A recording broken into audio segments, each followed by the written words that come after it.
एक बंदे को सेवा करते बड़े साल हो चुके थे, लेकिन वो फलवंत नहीं हो रहा था।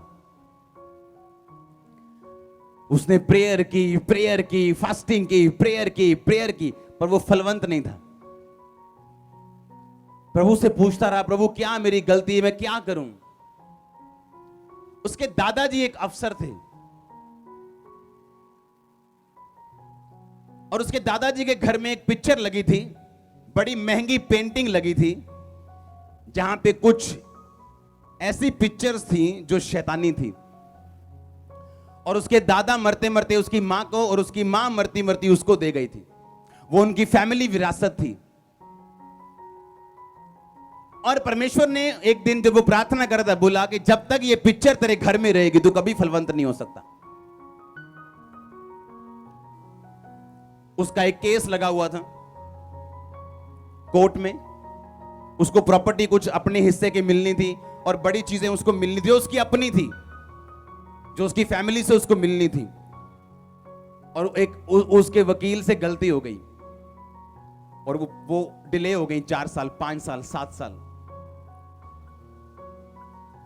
उसे मालूम नहीं क्यों डिले हुआ, ये वकील ने ऐसी गलती क्यों की। इतना शानदार वकील है, इतना अच्छा वकील है, वकील ऐसी गलती क्यों करेगा। पर वकील गलती कर रहे हैं, कारण क्या है, कारण पता नहीं। और होली स्पिरिट ने एक दिन प्रार्थना करते बताया, जब तक ये शैतानी पिक्चर तेरे घर में लगी रहेगी तो कभी फलवंत नहीं हो सकता। और उसने वो पिक्चर उठाई, विरासत वाली पिक्चर थी, बाहर फेंकी। उसके घर की कीमत 3 गुना हो चुकी थी कुछ देर बाद। उसने अपना घर बेचा, सेवकाई में लगा दिया, उसकी प्रॉपर्टी वापस आना शुरू हो गई, लोगों ने उसे इनवाइट करना शुरू कर दिया, उसका काम बढ़ना शुरू हुआ। लेकिन कब कुछ ऐसे श्राप हैं आपकी फैमिली में जो ऐसी चीजों के साथ आपकी लाइफ के ऊपर हैं। वो एक धागा हो सकता है, एक रीति रिवाज हो सकता है। परमेश्वर ने कहा था, मूसा जब तुम इस्राएलियों को लेके जाओ और देशों को मारो, उनकी किसी सोने और चांदी का लालच ना करना, जो उनके देवी देवताओं पे लगे हैं उनकी किसी भी वस्तु का लालच ना करना। एक इस्राएली ने कुछ रख लिया था अपने पास, कुछ चांदी रख ली, कुछ रख लिया, और वो चांदी के ऊपर उनकी मूर्तें, उनके देवी देवताओं की खुदी होती थी। और इस वजह से बाइबल कहती है कि उसका घर श्रापित रहा और पूरे इस्राएल के ऊपर एक श्राप आया। आप चाहे जितने मर्जी धर्मी क्यों ना हो, आप अंडर कर्स आते हैं उस दिन जिस दिन आप ऐसी वाचाओं में बंधते हैं।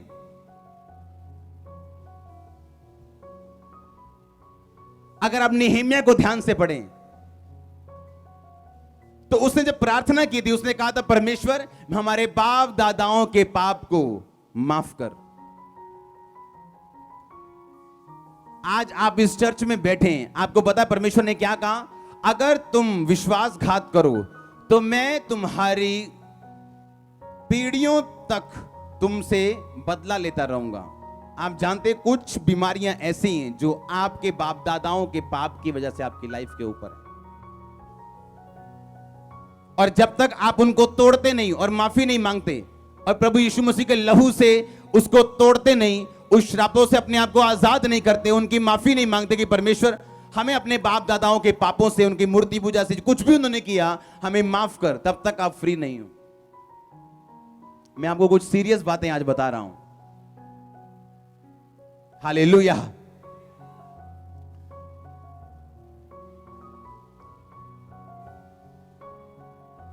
एक क्रिश्चियन परिवार था, लड़की की शादी हुई, पति मर गया, उसके बच्चों की शादी हुई, किसी की वाइफ मर गई, किसी का पति मर गया।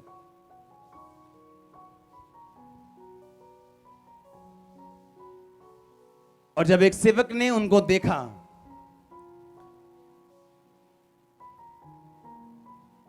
तो उनसे पूछा, क्या हुआ आपकी फैमिली में। उनके बाप दादाओं में से किसी ने खून किया था किसी का, और वो कर्ज था उनकी फैमिली के ऊपर जो उन तोड़ा नहीं गया था। कत्ल हो गया था उस बंदे से, किसी फैमिली के दादा से कत्ल हो गया था किसी बंदे का, और उसके बाद उनकी फैमिली पे श्राप था कि कोई बंदा इस फैमिली में हाई एज तक नहीं पहुंचेगा। आप नोटिस करो, कुछ लोग ऐसे हैं, बड़े अच्छे लगेंगे आपको, लेकिन जैसे ही वो किसी सक्सेसफुल पर्सन के साथ जुड़ेंगे गलतियां करने लगेंगे, उनका नेचर चेंज होना शुरू हो जाएगा, और उन्हें यह नहीं पता ये एक कर्स है जो उनका पीछा कर रहे हैं। क्योंकि जब एक पॉजिटिव, एक पवित्र आत्मा से भरे हुए बंदे के साथ वो फेलियर वाला बंदा चलेगा तो वो ऑटोमेटिकली सक्सेसफुल होगा, और वो कर्स जो उसका पीछा कर रहे हैं, वो कर्स उसको कभी जाने नहीं देगा आगे, और उस बंदे के साथ कभी खड़ा नहीं रहने देगा। क्यों? क्योंकि वो नहीं चाहता ये बंदा आगे जाए। और अगर उस बंदे को नॉलेज नहीं कि क्या मेरा पीछा कर रहे हैं, कौन सा कर्स है, कौन सी दुष्ट आत्मा है जो मेरा पीछा कर रही है और कहां उसका कनेक्शन है, वो बंदा कभी फ्री नहीं हो सकता। मेरे चेलों और पतरस से कहो, क्योंकि उस टाइम पतरस परमेश्वर का चेला नहीं था, क्योंकि अपने मुंह से वो कह चुका था मैं इसको नहीं जानता। हालेलुया।